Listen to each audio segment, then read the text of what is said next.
Learner's Permit, Thursdays on my YouTube. Subscribe today. Baltimore, I can't thank you all enough for the sold-out shows at the Famous. John at Jimmy's Famous Seafood, thank you as well. Y'all make it feel so good when I come home. Thank you for the great times, the laughs, and the great food. Brea, this Thursday at the Brea Improv. Get your tickets if you haven't already. We're going to have some fun out there in Brea. Arlington, Virginia, November 12th and 13th. And I'll be in Cleveland December 9th through the 11th. Get your tickets at ryansickler.com. The Honeydew with Ryan Sickler.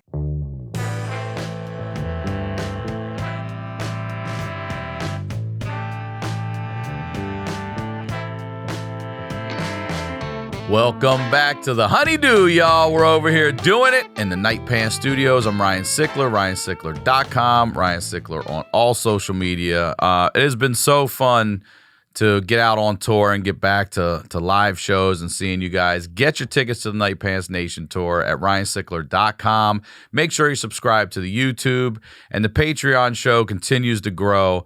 I mean, we're solving cold cases over here. We got a lot of shit going on. Nobody's solving cold cases on comedy podcasts right now. I'm pretty sure of that. Maybe they are. I don't know. I don't watch other shit. I'm too busy. But anyway, if you or someone you know has that story that has to be heard, please submit it to honeydewpodcast@gmail.com. We'll vet the stories. Hopefully we get to do an episode together. It's $5 a month. You get the Honeydew a day early, ad-free at no additional charge. And if you're in for a year, sign up for it and you'll get over a month free episodes. All right. You do not need to be a Patreon member to tell your story. People ask that a lot. You don't have to. This show, you know what this show is here, y'all. We're highlighting the lowlights. I always say these are the stories behind the storytellers. And today's storyteller, I'd love to say it's great to have her back here, because it is. But for you all, it's her first time here on The Do. But for me, unfortunately and fortunately, oh, shit, we got Fortune Feimster back on the Honeydew. Yeah, all right. I think you missed me. That's what it was. I did miss you. And all right, first of all, before I explain what happened, please promote everything you'd like to promote. Get your tour out there, all that, please. Well, yeah, I'm on tour all over the U.S. It's fortunefeimster.com. I mean, I'm literally hitting like every city. And killing it. It's been amazing. The turnouts have been just blowing my mind. This is my first theater tour after my Netflix special came out, Sweet and Salty. Mm-hmm. It changed the game for me. So this has been incredible. We're going to be adding shows like an LA show and Minneapolis, Canada shows later on in the tour. We just haven't done that yet, but there's so many Don't places. You love that when people are like, "You're not coming to Michigan"? I'm like, "Well, we're not. We haven't booked it. We're coming. We just don't have it yet." It's the people from Florida who are very mad at me every time I post. I mean, because we put out this. I was supposed to go on tour of March 2020 was my first me too. show, and me too. None of it happened. So this is all rescheduled. So for a year and a half, every time I've reminded about the tour, Florida's like, "Why do you hate us? Yeah. Why are you coming to Florida?" I'm like, "I'm coming. It's just not booked yet." Like it's you route different parts of your tour at different times. So Florida, simmer down. She'll get there. I'll Florida. get there. She'll get there. After we'll wrestle gators. It'll be great. Yeah, I'm the same way. I'm going. I still have Chicago, all these other cities to book yet. It's just not done. Denver, all of them. But I'm going to be out there for a better part of a year, probably a year, same. Every other week. Yeah, my shows in like Denver and Seattle and Portland, Grand Rapids, they're all in March. People will have held on to those tickets for 2 years. Yeah. It's like, how great is that? That is. People are the best. They're the best. It's such a testament to what good people they are. Because, we obviously had no control over a pandemic. We wanted to do the shows, but, you couldn't. Everything shut down. Yeah. So we routed that in March, and they're still showing up and holding on to their tickets. It's so cool. Anything else? What else you want to promote?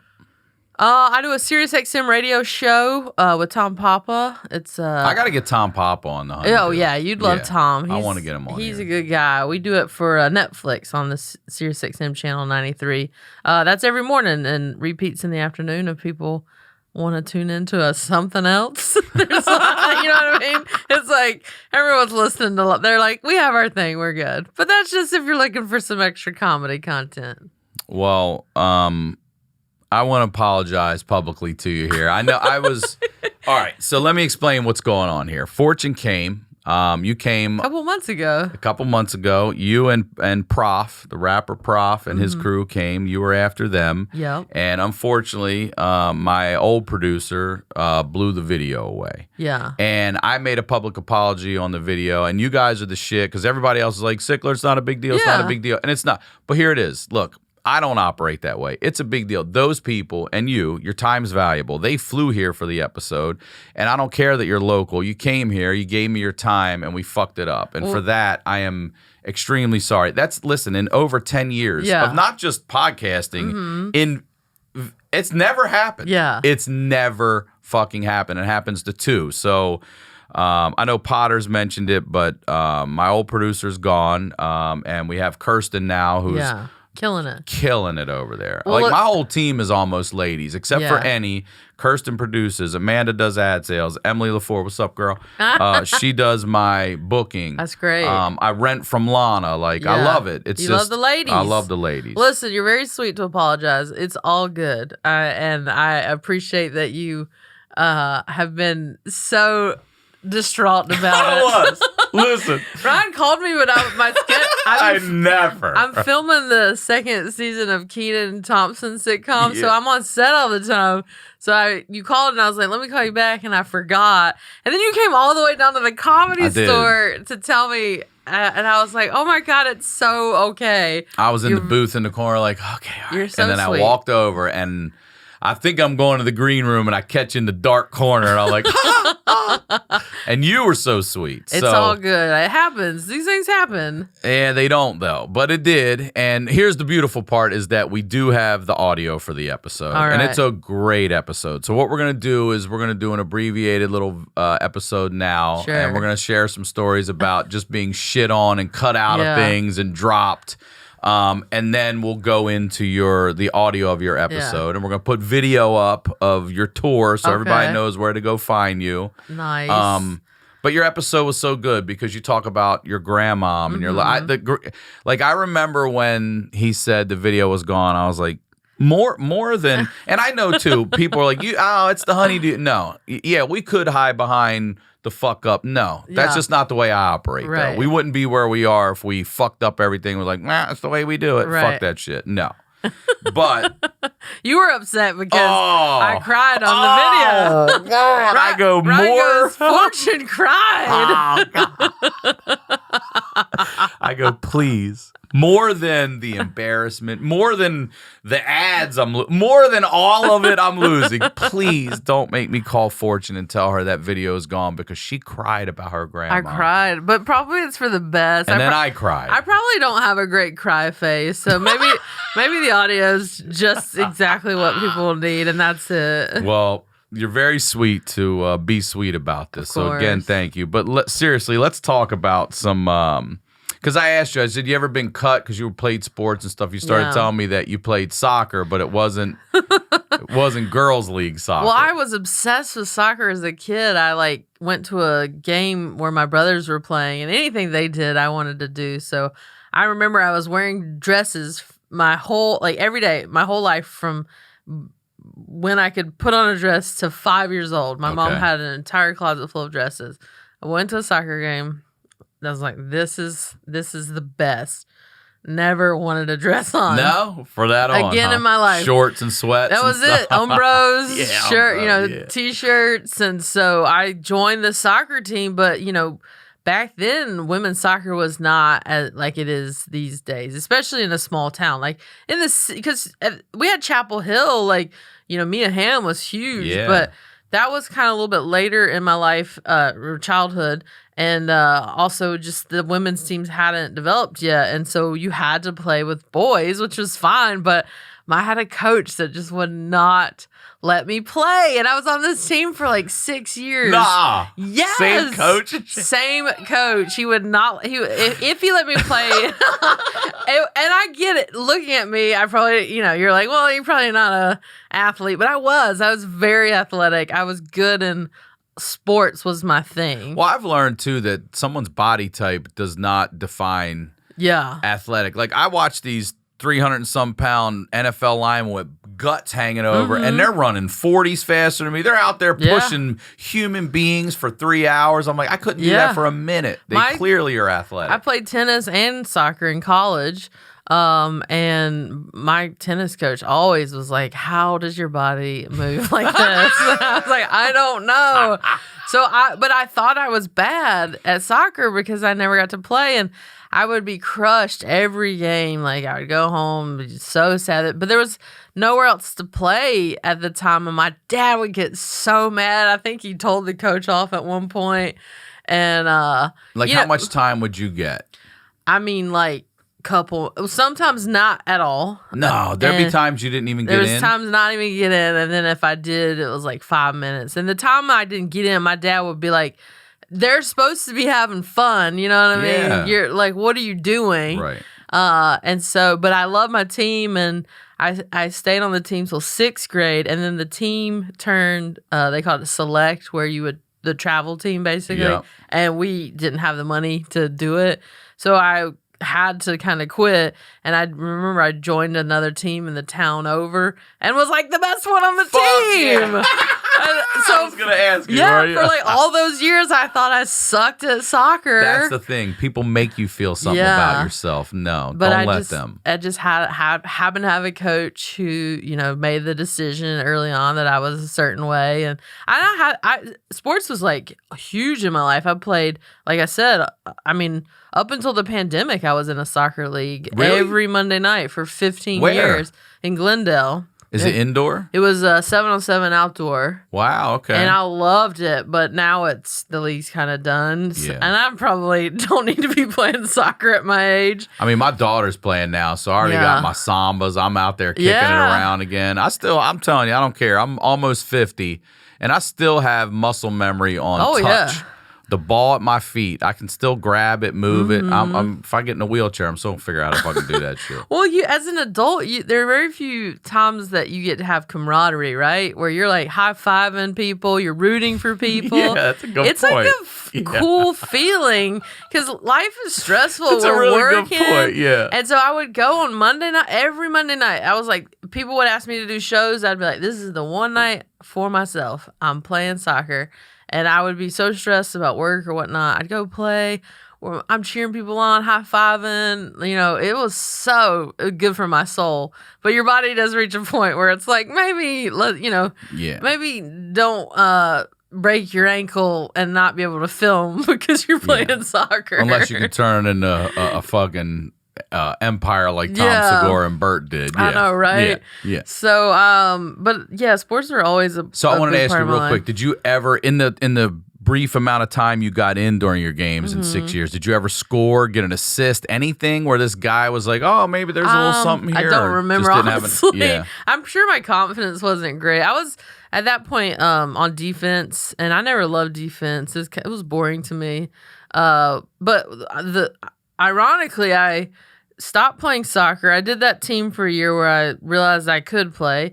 Then I got to junior high. Again, no women's team in even back then. Really? Yeah, back then they did not get a women's soccer team until my senior of high school, and at that point, I was invested in the tennis team.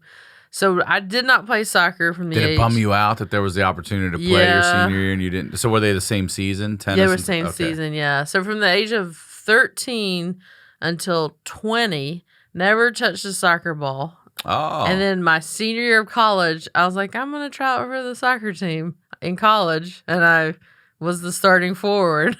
Hell yeah. Not touched the soccer ball in 7 years. You ever find that old coach? No. I was like, can you imagine me finding my childhood soccer you coach need to and be tell like, a hey, story. come here, you asshole. But that's the power that coaches have. And I had amazing coaches and I had awful coaches. But they have a lot of power over kids' self-esteem. It sucks, but they can really make or break your spirit in a team setting, especially a sport that you love and you're playing often. I talk about it with my friends now. Our Little League coach literally would smoke a fucking cigarette and lean over your back to show you how to hold the bat with the cigarettes like burning in your eyes. And she's like, "Why aren't you hitting it?" I'm like, "Because my fucking eyes are burning from that goddamn cigarette." Like, you could. I think about that now. Like, if a coach lit up a cigarette next to the dugout today, people would be like, "What the fuck are you doing?" This was only 20 some years ago. It wasn't that long ago. Back in the day, people just were running wild. Like, we did whatever. Drinking in the car on the way to the game. Like, we were in the back of pickup trucks, no seatbelts, no helmets. It was a different time for sure. But, I mean, my brother coaches his kids. He does. He's an assistant coach on a baseball team, and it's cool when you see that him care about it and put time into it. And I know a lot of people that coach, it's like probably that's not what their dream was. So you have some of that, those who can't kind of situations too. But if you're a good coach and you can really, really shape somebody, the good coaches in my life still to this day stick with me, and I remember them, and they were such a good influence. Yeah, I had a coach very young, Bill Hoffman. He was a soccer coach, and we were. I've told this story before, but I was cut from the soccer team, and it was very cliquey. Oh, yeah. So there were a lot of us that were good that weren't getting to play because our parents were friends with their parents. It was very cliquey. So we created an organization. They were Freedom. We created our own team. We were called South Carroll. We were South Carroll County, so we called ourselves South Carroll. And the thing about us, then this guy, Bill Hoffman, came in and started watching the Germans play soccer, and he was watching the way they ran the triangle. Okay. Like Phil Jackson, everybody, this triangle. And we're like, so he would start teaching us how, if you have two people here, one's here, you're in a triangle. So one can always run to an open space, and you're always working together. You're moving in threes, not one, and everyone's chasing, or twos, we're going down in threes. Right. And I still remember to this day, like that dude opened our eyes from the strong side and the weak side and crossing the ball and not just towing this fucking thing. Right.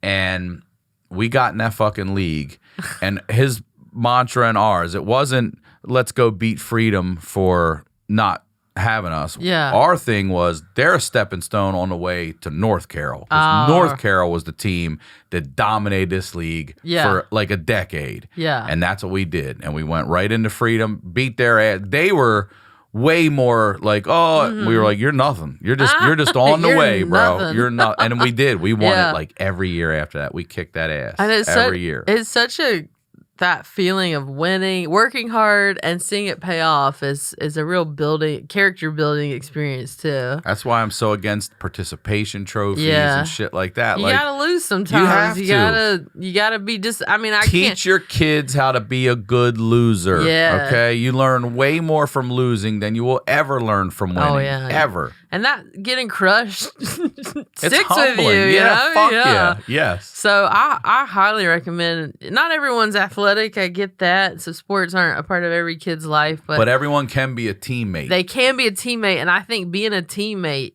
is big for character building as well. Just learning how to be on a team, depend on someone, and be there for someone. Exactly. Be a part of a loss together. Be a part of a win together. You're right. Yeah. To build it up and to go.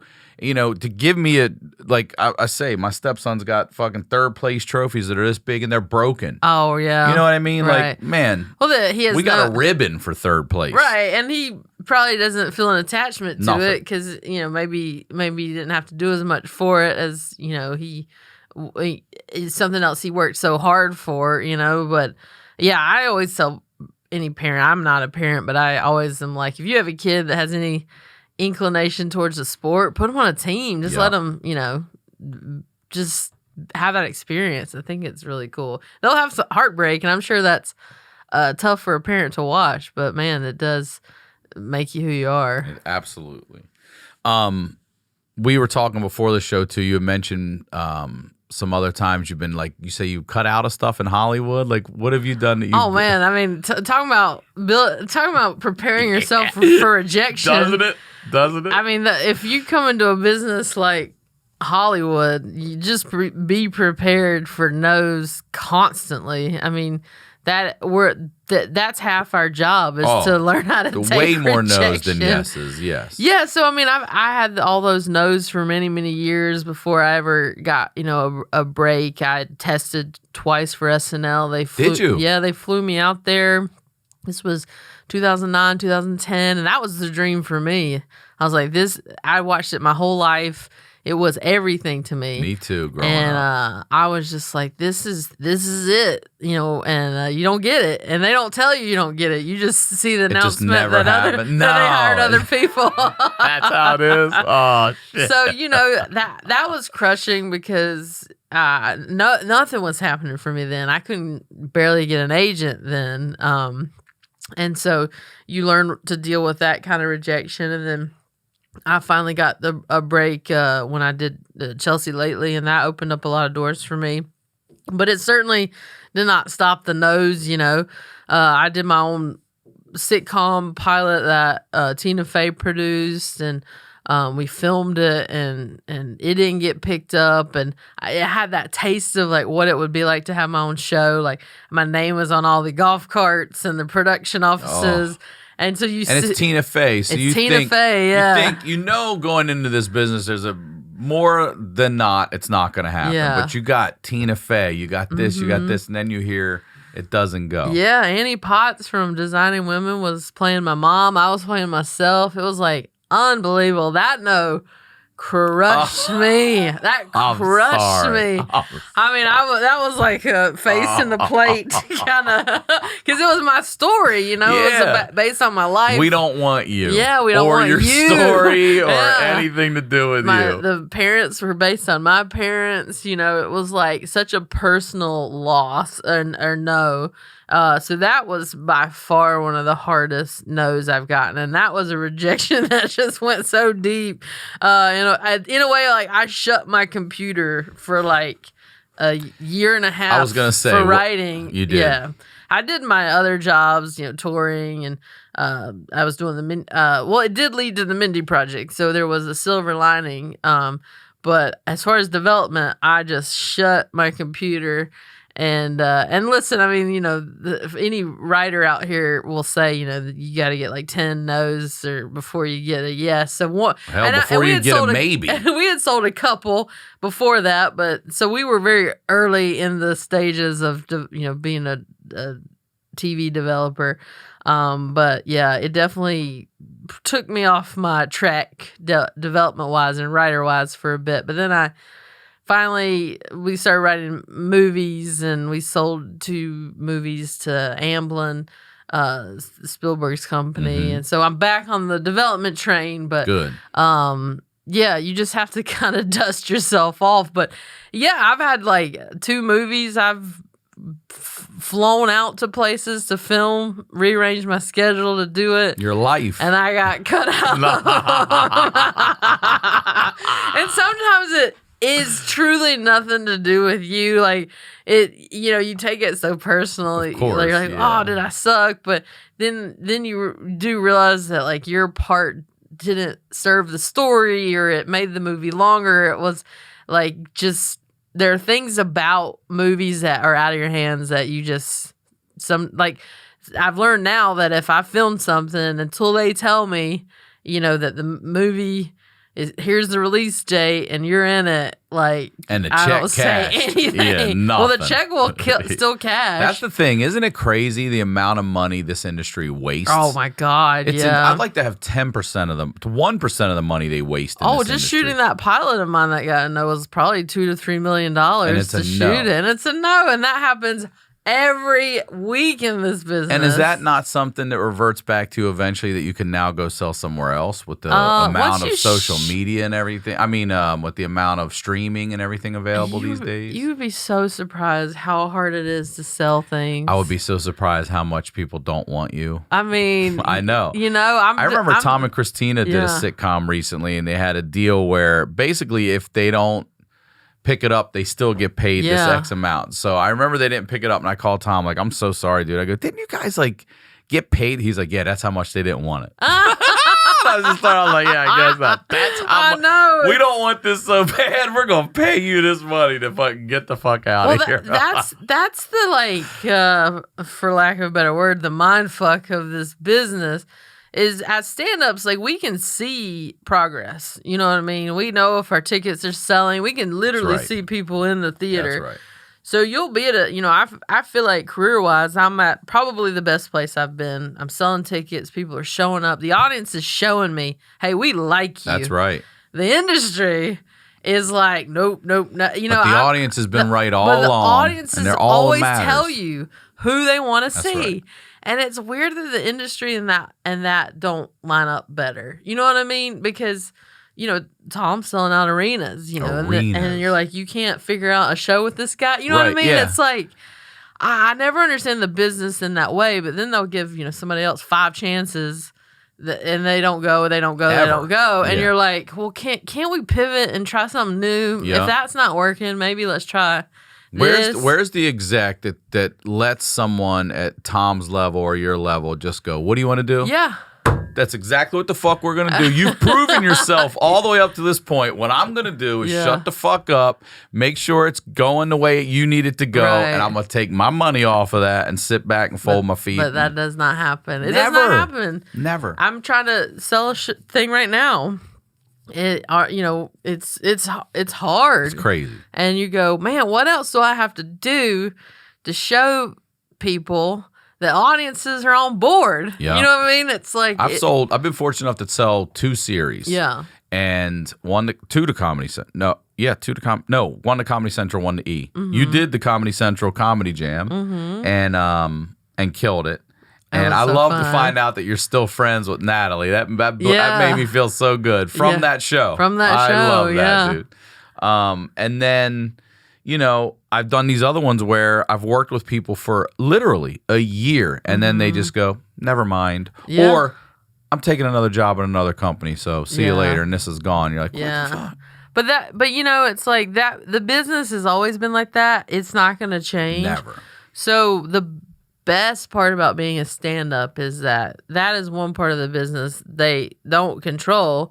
You either connect with fans or audiences or you don't. That's it. That you either work on your stand-up, people show up and listen to it, or you let it fall by the wayside and it kind of, you go off to pasture or whatever. But if you work at it and really build an audience, you can have a successful career in live performance. And so when the business is crazy and fickle and the industry doesn't seem to know what they want, I just go pivot into stand-up. I work on my writing. I get on the road. That's all you can do. And that's all you can do. That's right. Yeah. So the no's eventually lead to some yeses. And again, it's all character building. It is. But I've had enough character building. I'm ready to have a show. You know what I mean? Yeah. I feel like I'm a decent person. Can I have a show now? I've built this character, please. I've had a lot of character building. I'm ready. Oh man. Well, look, I'm gonna stop it here because I know you got to get out of here, and I thank you so much for even coming back for this amount of time course. again. So what we're gonna do is from here you're gonna get the rest of Fortune's episode that she came here and originally did, which is an amazing episode. All right, so go see Fortune on tour. Please plug it again. FortuneFeimster.com. I'm in so many cities coming up. New York City, New Haven, Cincinnati, Cleveland. I mean Atlanta. You name it. I'm Brea. I'm doing Brea too. Yeah. So tons of stuff in the new year. So yeah, check it out. And when you're listening to the audio, just imagine what I would look like crying. Thank you so much, for real. Oh, my pleasure, Ryan. All right. Please welcome Fortune Feimster, everybody. Welcome to the Honeydew, Fortune. Oh, thanks, Ryan. I'm so glad you're here. I'm happy to be here. I know we've tried this for a little while. Yeah. And you did the right thing. We talked about it. We ran into each other at like the Laugh Factory right before the pandemic. Like a week. I think it was like a week before. And you're like, come do my podcast. I was like, yeah, for sure. And then the world shut down. And then I was pretty hunkered down because my wife... I told Emily right away, like, you put Fortune on the list. Oh, well, Yeah, I hell appreciate it. Yeah, my wife was really hunkered down, so I was not doing many things outside. But I was also filming stuff too, so I had to be really careful because I was on 2 different film sets. Plus Brenda. Plus, Listen. being Brenda. Brenda is my shit. Dude. I'm so listen, I gotta tell you, because I think I may have said it already. I am so fucking jealous of what you've done with Tim. Oh, thank you. It makes me giddy inside when I hear Tim. I mean, that is like a 4. You've made Tim a 4-syllable word. So I have this character Brenda, for those of you who don't know, who's this like it's me like in a wig or when my hair's straightened for a role and I have makeup on. I pretend I'm Brenda and I say, "Hey y'all, my name's Brenda. I'm just sitting here with my husband Tim."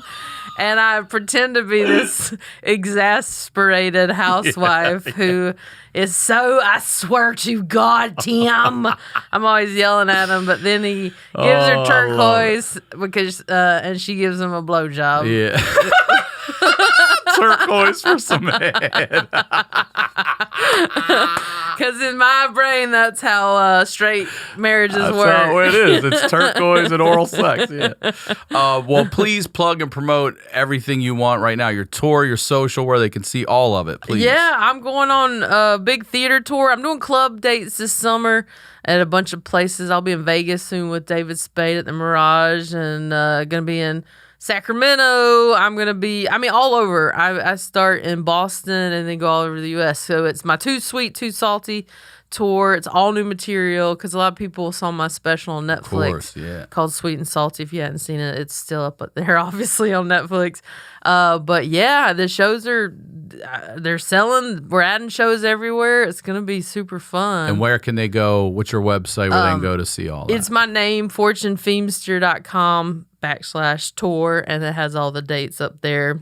And then I do a radio show every morning with Tom Papa for Netflix on Sirius XM channel 93. So that's something I'm on every day as well. And just bop around doing different movies and TV things. But that's and what's your Instagram, social, all that? my name at Fortune Feimster. Yeah.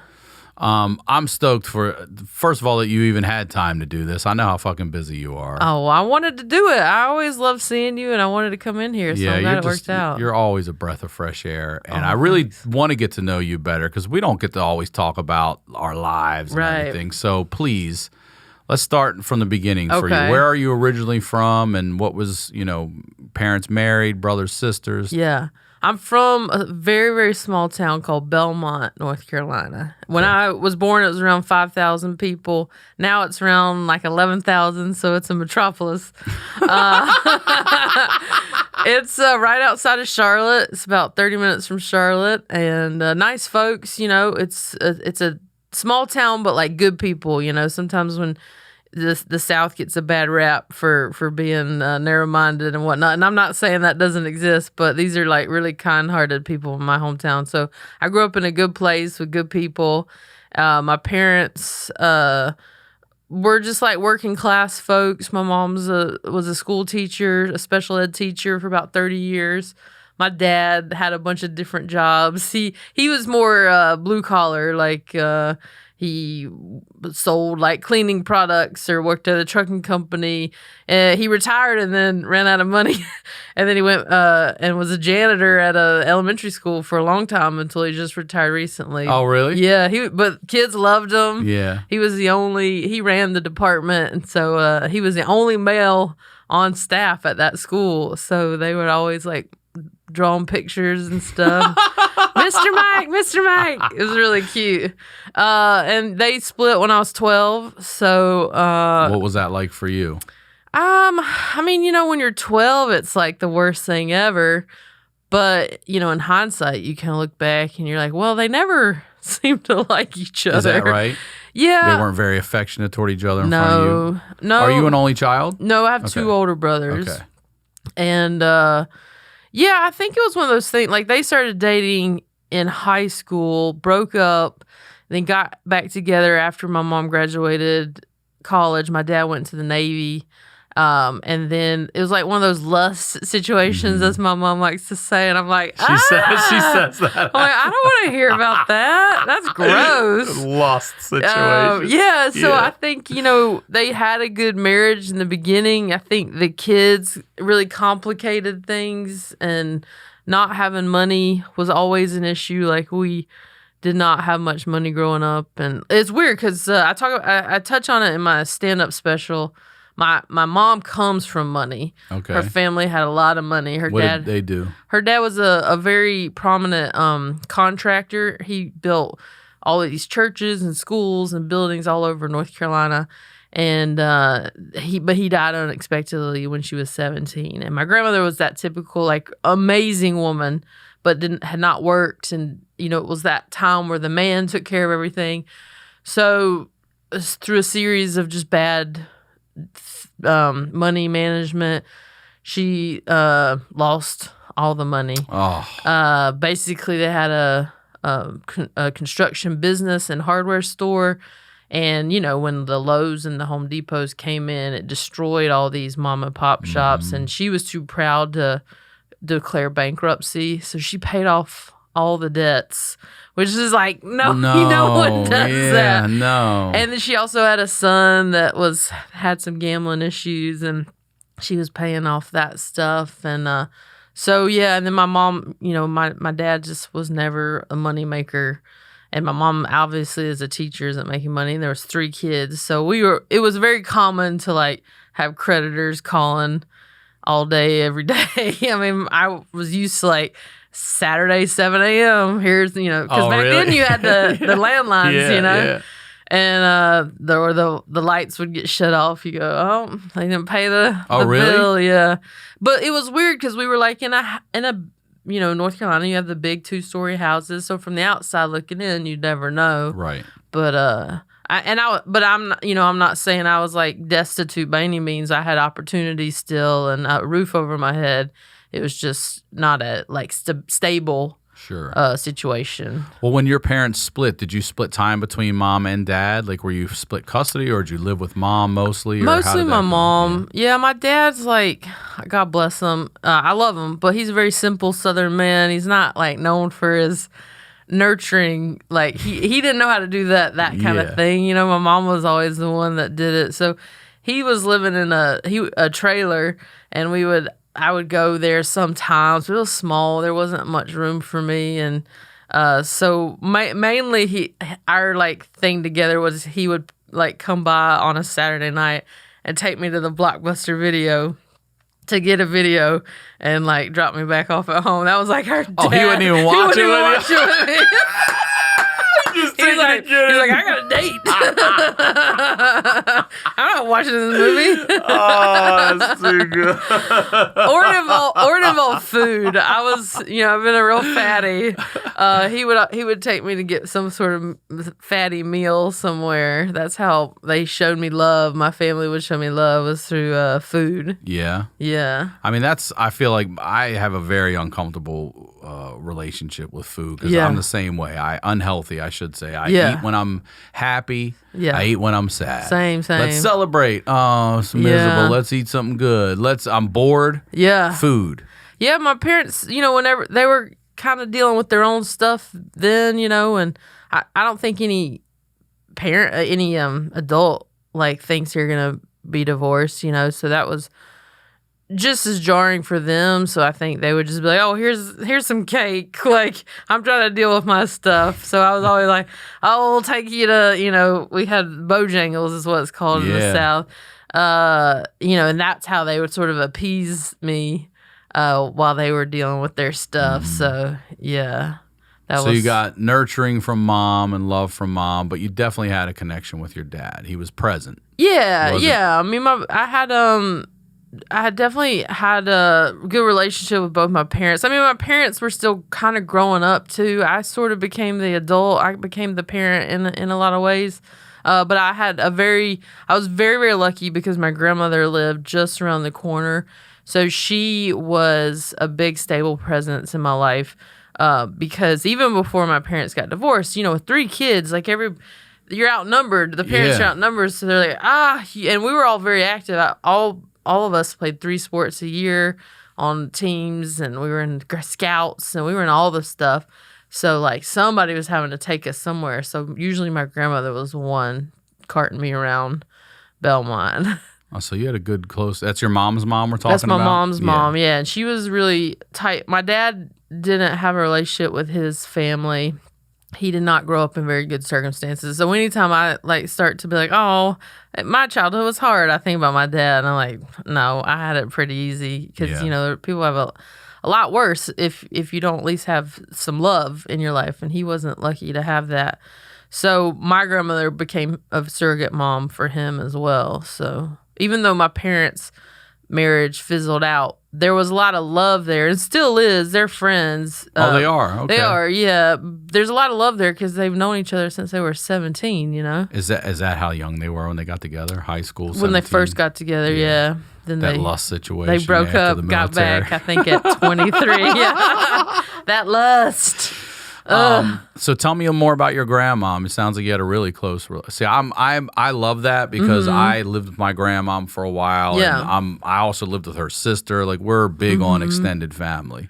Yeah, I mean, my grandmother was just like my safety net, like my when everything was kind of crazy with the divorce and my parents figuring that out. She was always the constant in my life. She was the one that was calling my friend's house, being like, you know, don't overstay your welcome. Like, you know, I would stay with her a lot, and I always knew she was there because she was just around the corner. So there was something about that was really comforting. And she was just a really good woman. Like she was a good person, and everyone in my hometown knew her and loved her. She was very selfless.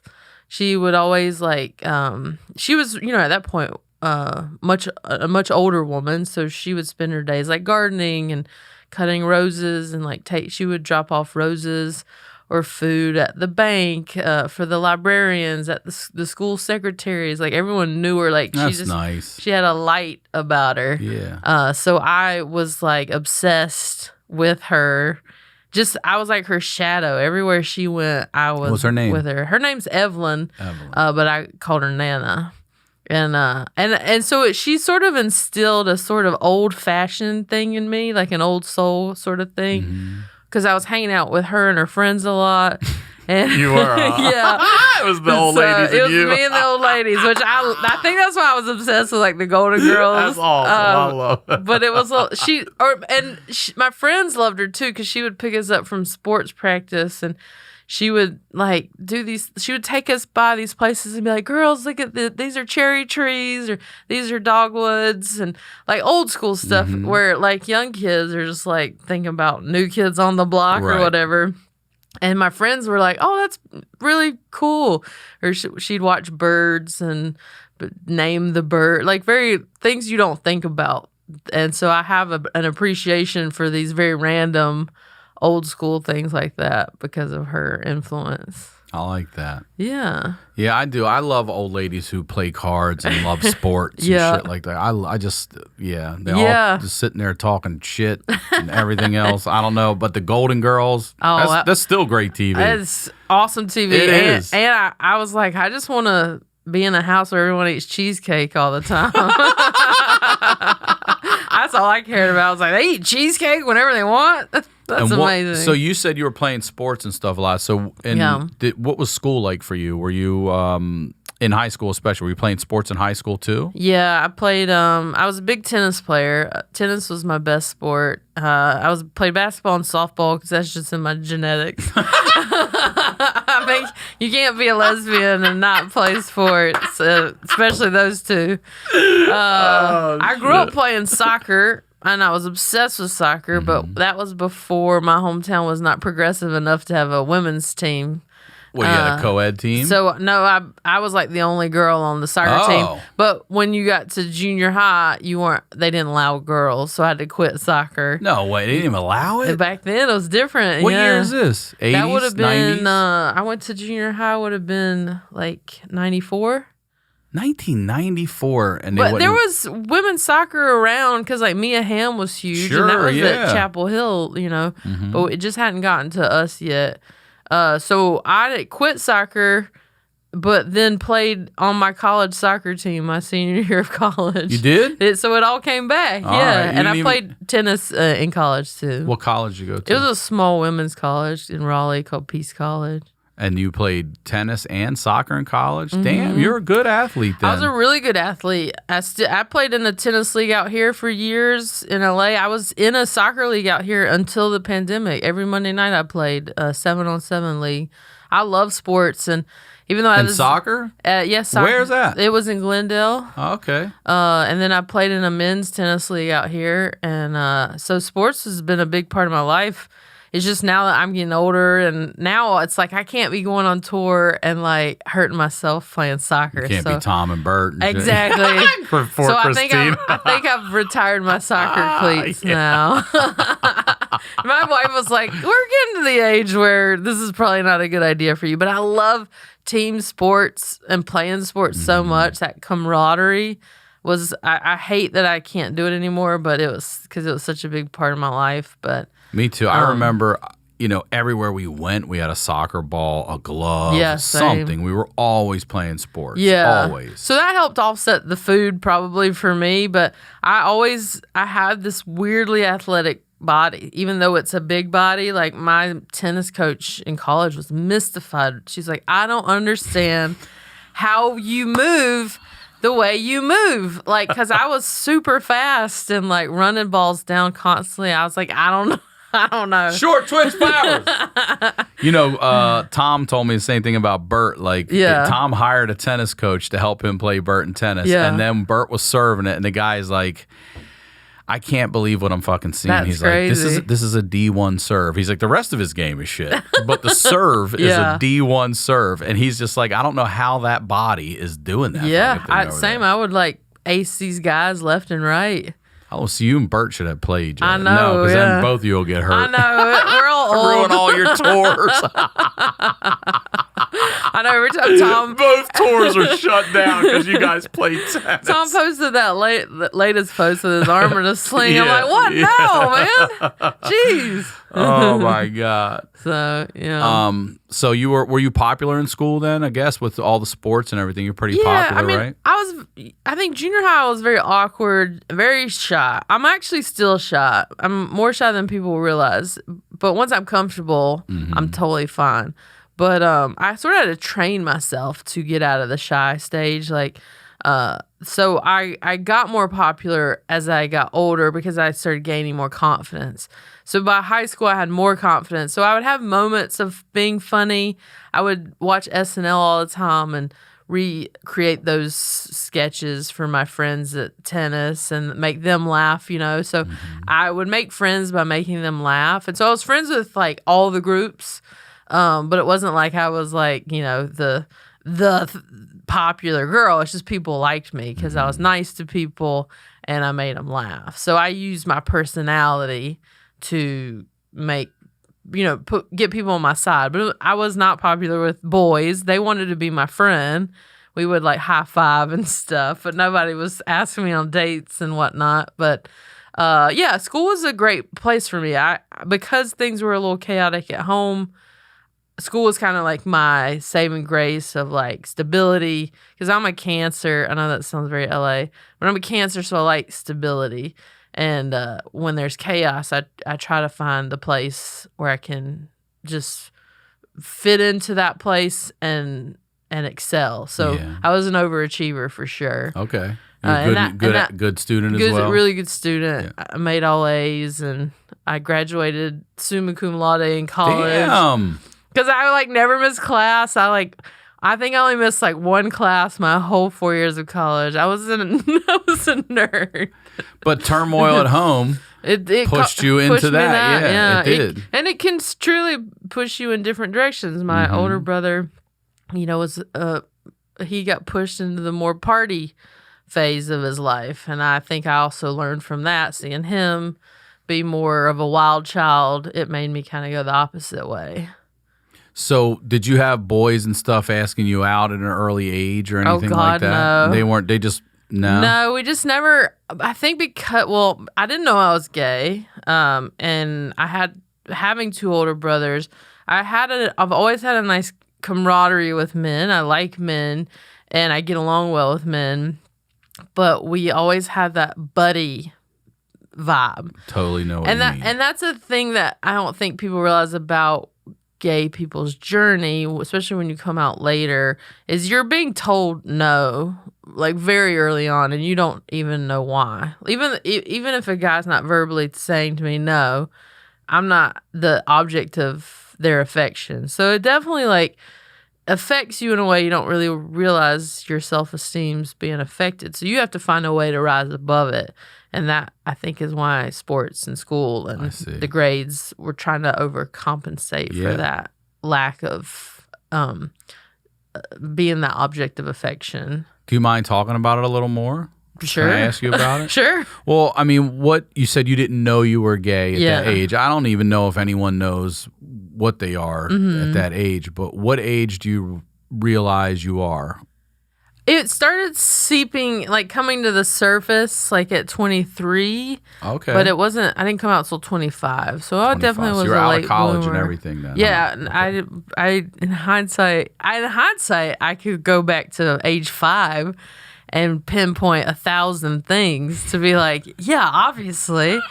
Any outfit you look at, my haircut, like there's lots of signs, and I'm sure other people knew, but it was a different time, and I talk about that in my special as well. It was a different time because now, like, being gay is such a fabric of our society. Like it's gay people now everywhere. Everywhere. A lot of times growing up, the gay people, especially in a small town in the South, they were in the closet. So they'd be like, "This is my wife." You're like, "Wait, what?"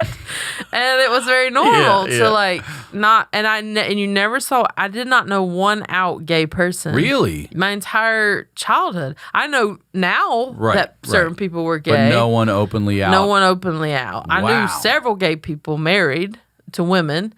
And and now you're like, oh yeah, well they were gay, but it just wasn't common then. You also didn't have. I remember watching like The Real World with like Pedro. It was San Francisco, and being like, what is this?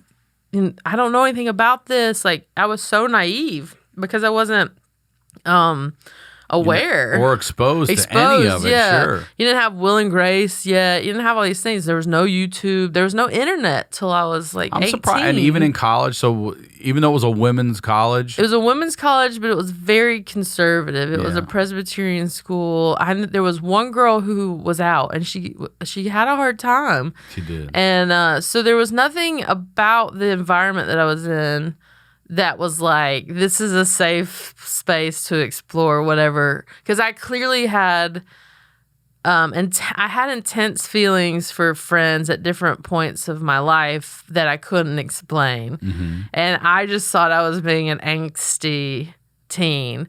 And one of my very first stand-up jokes was me saying that I was so like hardcore about my friends. My mom would be like, I don't understand why you get so upset when your friend Michelle goes out on dates with a guy. And I was like, because she's my best friend.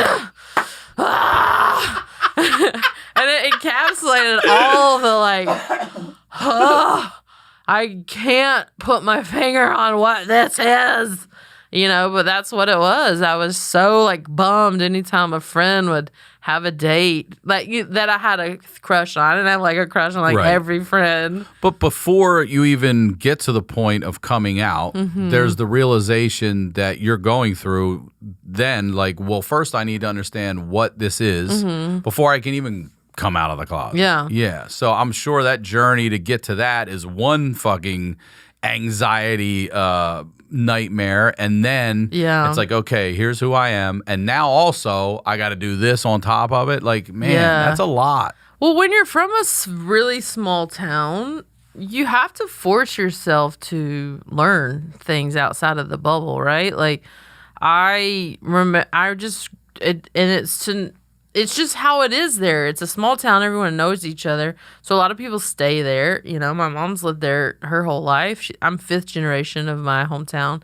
Oh, wow. Hometown. Yeah. Okay. So once I got to college, I started to be exposed to more things, but I was like, oh my God, there's like I studied in Mexico for 2 summers because I'd never gotten to have any culture in my life and learn about other people. And like, it blew my mind, like the lack of exposure. So I was really trying to learn as much as I could. After I graduated college, I moved to Spain for a year because I just wanted to see. I didn't want not having money to keep me from growing, to keep me from learning and learning about other people. So I was really trying to broaden my horizons in a way I wasn't getting back home, and that helped sort of the exposure to everything, just learning about people, gay people of different color, different cultures. Like, I was just trying to learn as much as I could, but I felt very far behind. But I was doing the best I could to catch up, I wanted more exposure. And then moving to LA, it's like, finally. Yeah. Everything. This is, I'm like little Cambodia. You know what I mean? Like, we didn't have anything yeah, like that. Learning, eating food that I've never had. I mean, I have such a small palette of like what I thought good food was. I do feel like, in a way, because of my sexuality, because of the lack of exposure, I was very responsible in a lot of ways, but I feel like I didn't grow up until much later in my life. I get that totally. Yeah. So when you did finally come out, how did I'm wondering about your dad, because you said he's a very, old time Southern man. Was he supportive?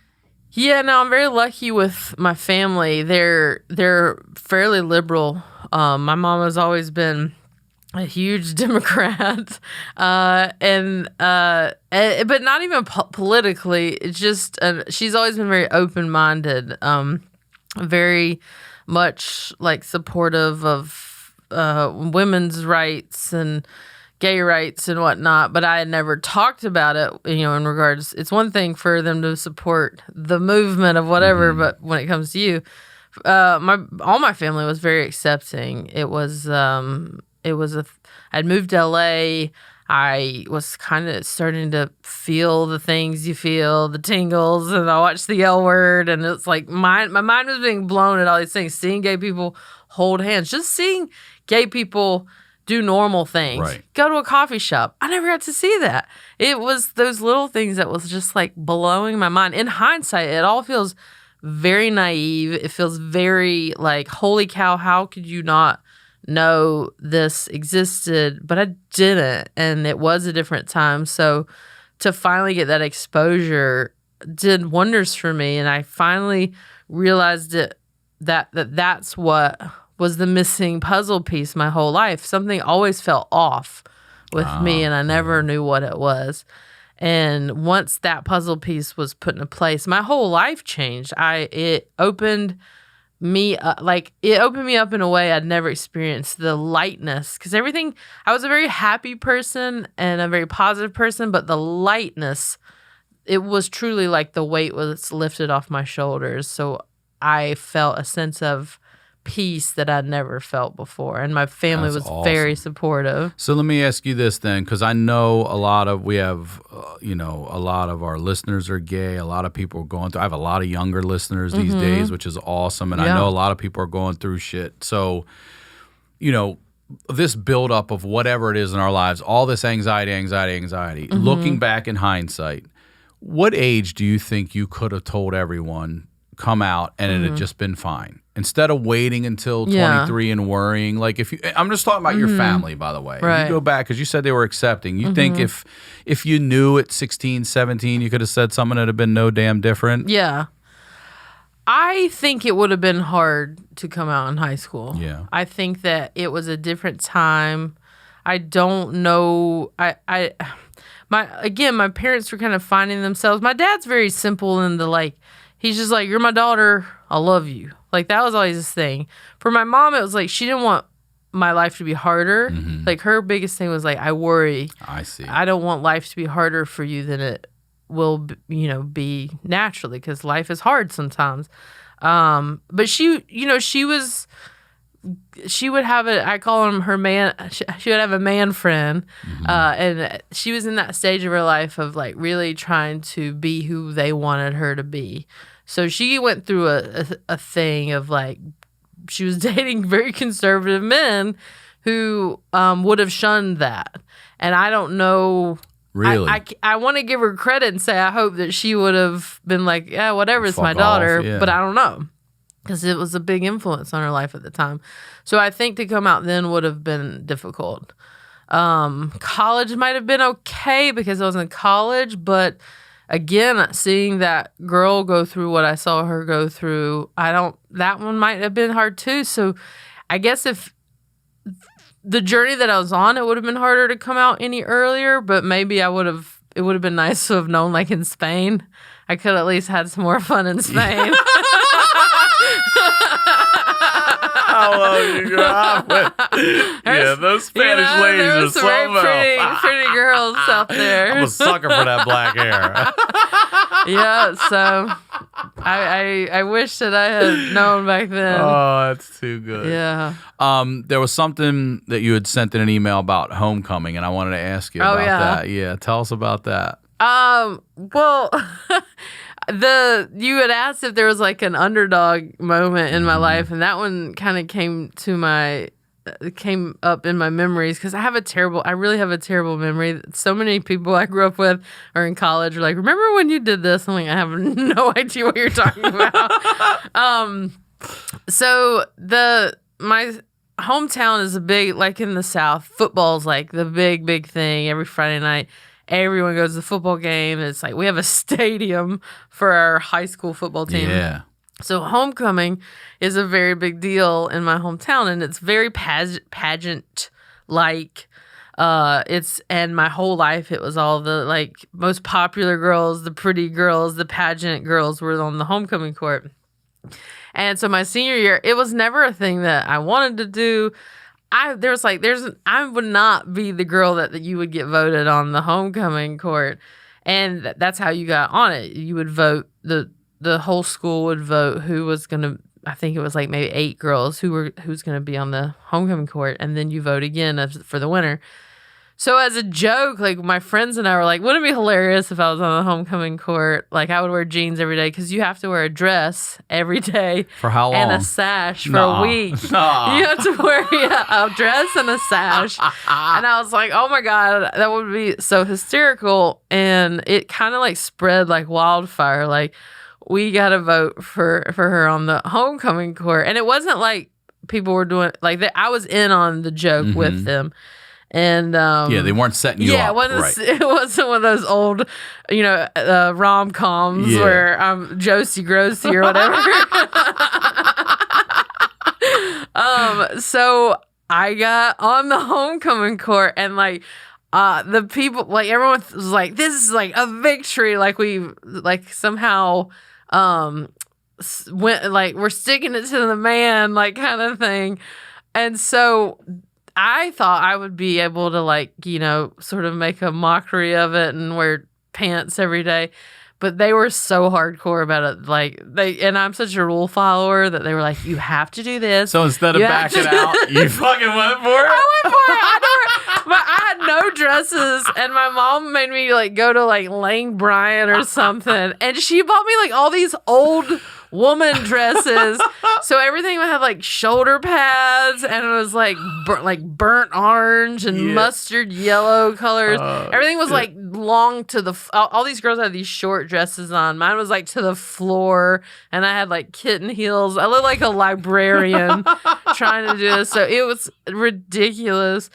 And then came time for the voting, and it was like all the talk. Like people never cared about homecoming like they did. And it was like, it felt like a movie where it was like, oh my God, is this person really gonna like show people that like it's all about the personality, it's about who, kindness and who you want to win? Or are they gonna go the old way of like, this is the pretty girl, this is the popular girl?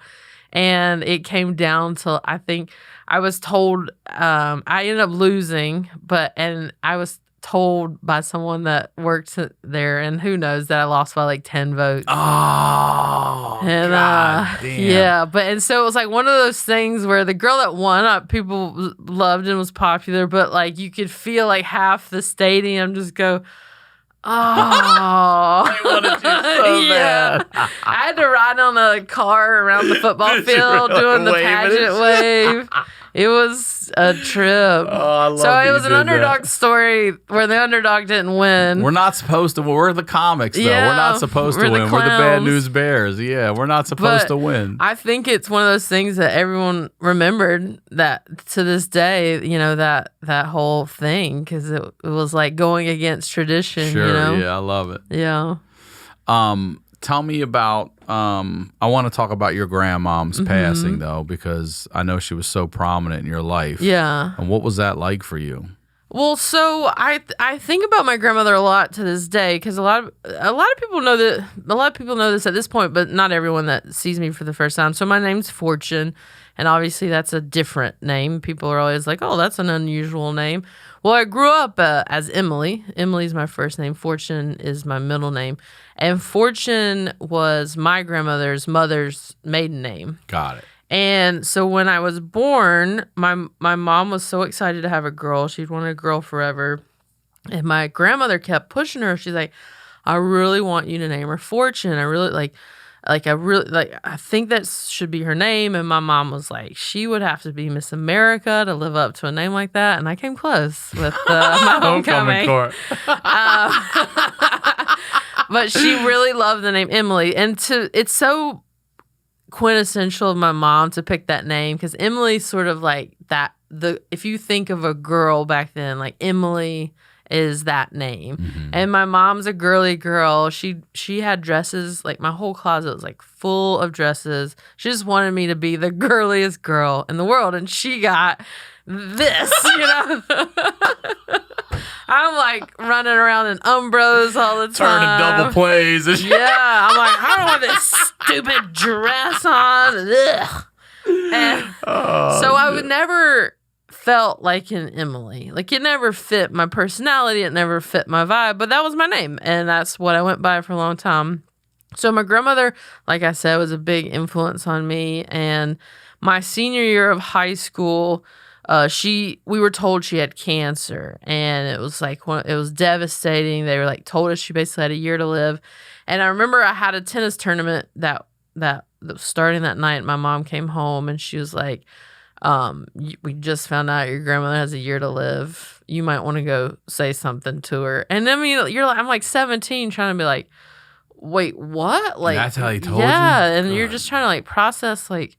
So I went outside and I couldn't say anything. So we just my grandmother and I just stared at each other for like 30 minutes. And you're like, holy, this is crazy. But you just kind of hope that like a year will turn into 5 years and whatnot.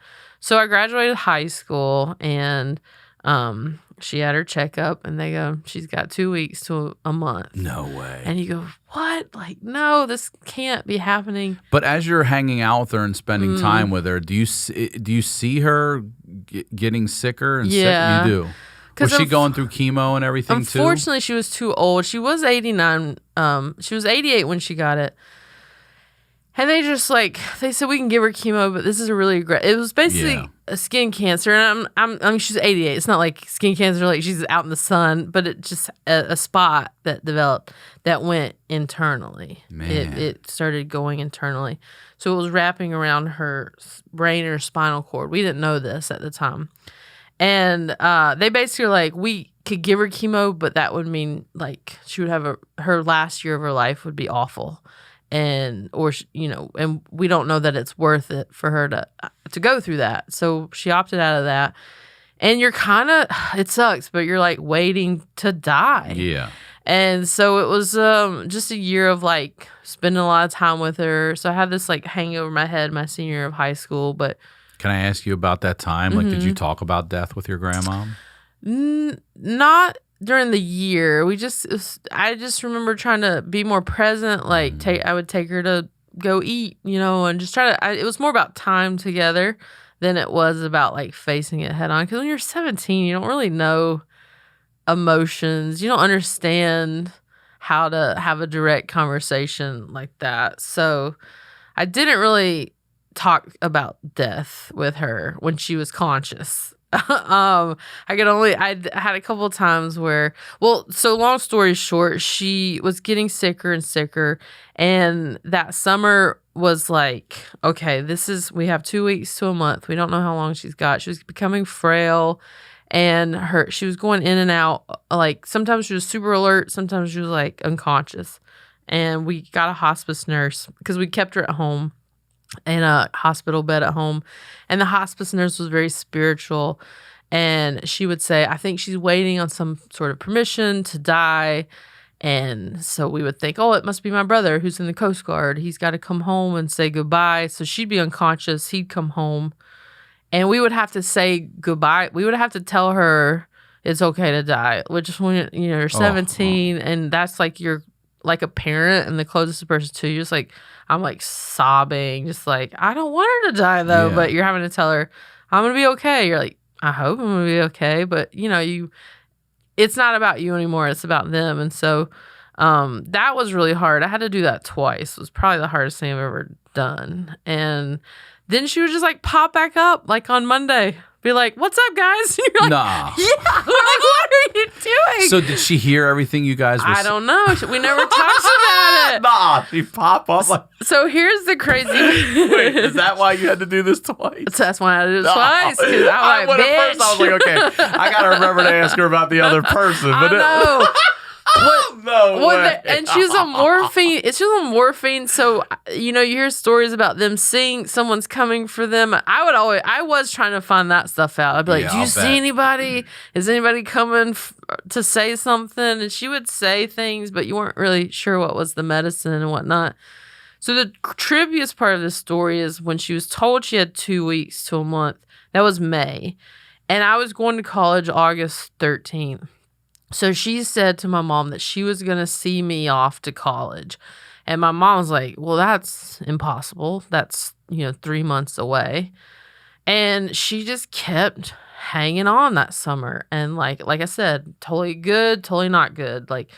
And I quit my job that summer. I'd been working since I was 14. And I just spent my whole summer with her, focused on her. We had some really beautiful moments. My dad, she got really frail. My dad would carry her around to see like the things in her house she couldn't walk and see anymore. And her best friends would come and they would have these beautiful moments together. I didn't even think of stuff like you can't get up and walk around your own home anymore. I haven't seen upstairs. Yeah. So my dad carried her like a baby around, seeing the things, and things just have more meaning when you know someone's going. And so we had my chorus teacher came and like sing her hymns and stuff. Man. It's like really beautiful things, and it was hard. It's okay. It's okay. It's totally okay. But so the summer came, and so it was August 12th, and she was still there, but she was unconscious at this point. And I haven't talked about this in so long. I don't think I've ever talked about it on a podcast. But she was unconscious again, and I was going to college, and I woke up that morning and I went to say goodbye, and I knew I would never see her again. And I went to college, moved in, and the next morning at 10 a.m., because I had such a connection with her, I felt her leave.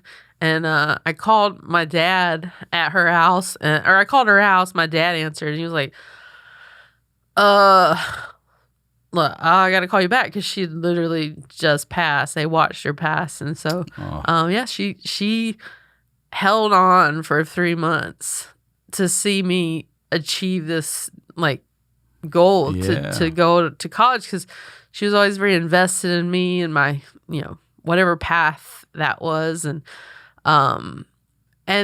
we had a cancer doctor later tell us that they studied her case. They said this cancer was so aggressive and so painful. He was like, she should not have lived past 2 weeks. He was like, the amount of suffering that she would have had is beyond it. And my grandmother never said, ouch. She never complained. She lived for 3 months in agony to see me off to college. And it changed me forever. Yeah, it should. it changed me forever because I was like, I can't be a piece of shit. No. You know what I mean? Yeah, and you can't let her go and waste and in vain. Yeah. No. So it put me on a path of like, I'll do whatever I can to make her proud, you know? So that's when I circled my fortune. And that's when. Wow. Yeah. Oh, I just got chills hardcore. Yeah. So that's awesome. I circled my fortune when I what age? I was 22 or 23, sorry. And that's your mom's mom. How'd your mom feel about that? She really liked that? I think that we thought, because that was when I was starting to get interested in comedy, I thought I would just have it as my, quote unquote stage name, that I would be Fortune for comedy and Emily in life, but it just doesn't work like that. I quickly became Fortune, and it was clear that that was my name. And I went by that because I thought, well, anything that I accomplish is because I have that person believing in me from day one.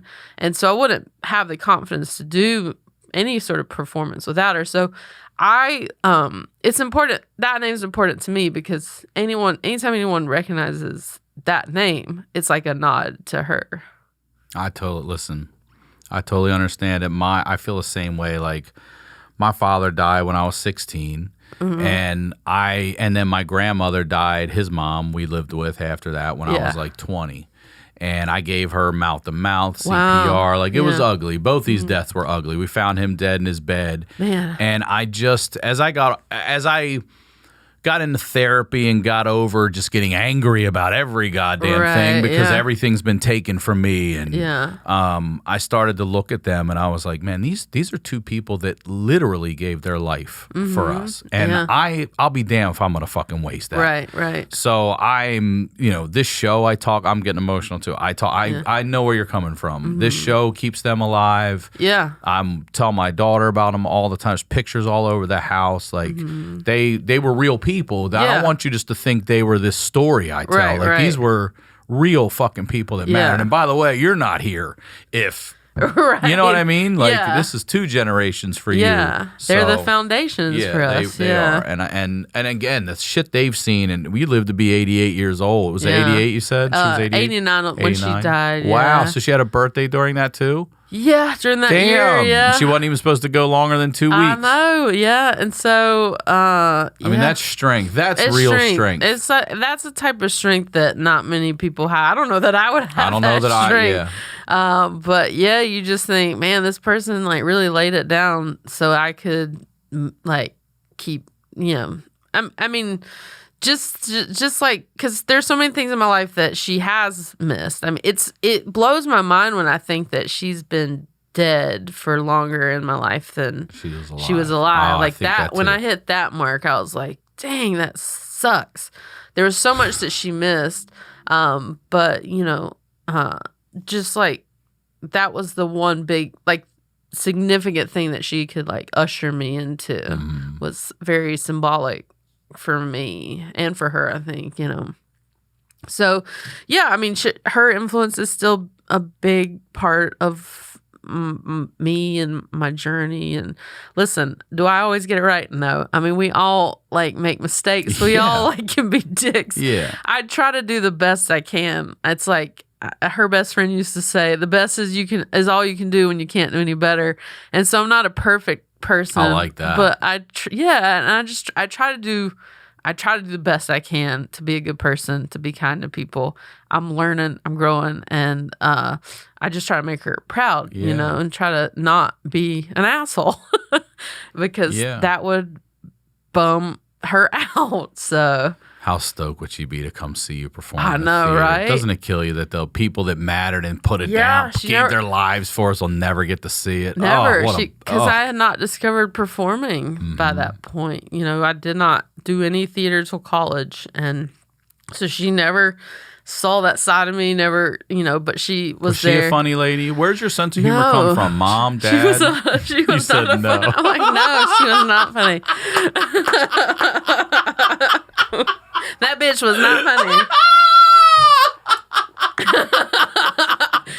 She was a very She was a very buttoned up woman. Mm-hmm. She was your a very typical Southern lady, Prim and proper. Prim and proper. So she was like all about manners.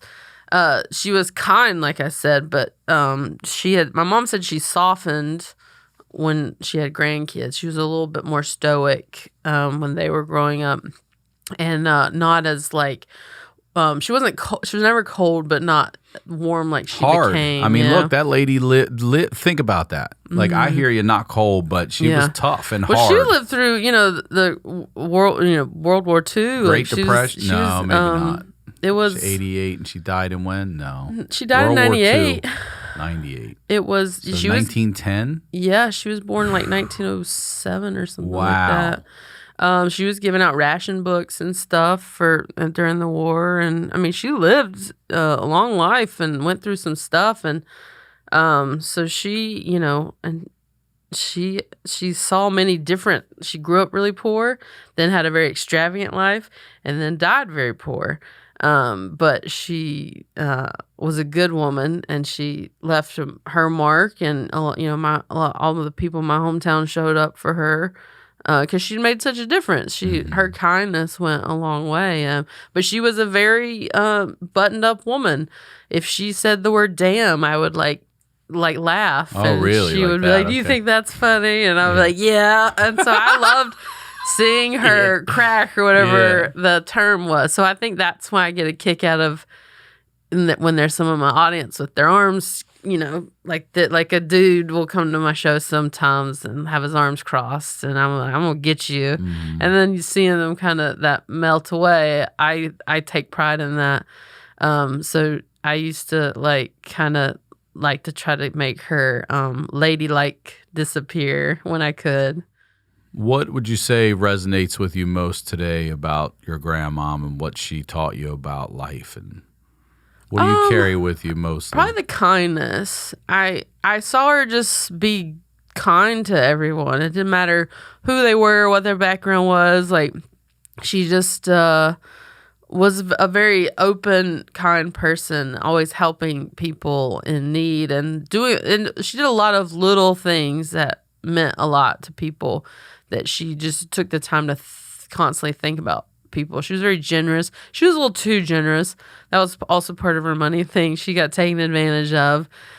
So I try to be generous but smart. I try to not have the business sense that my family had and be better about that kind of stuff.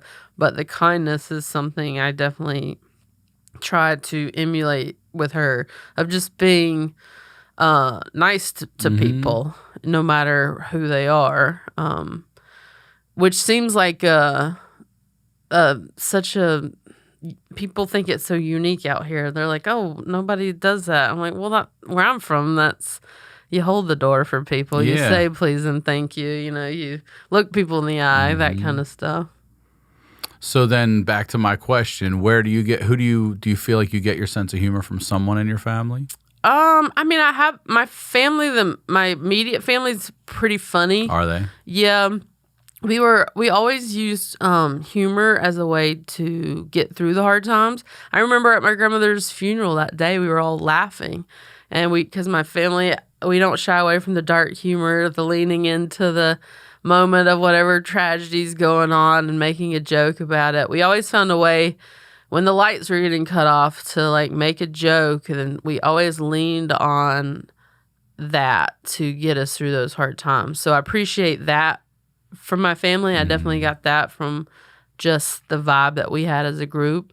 And individually, everyone's has a good personality. They tell stories, and so I think the storyteller in me comes from being in that environment.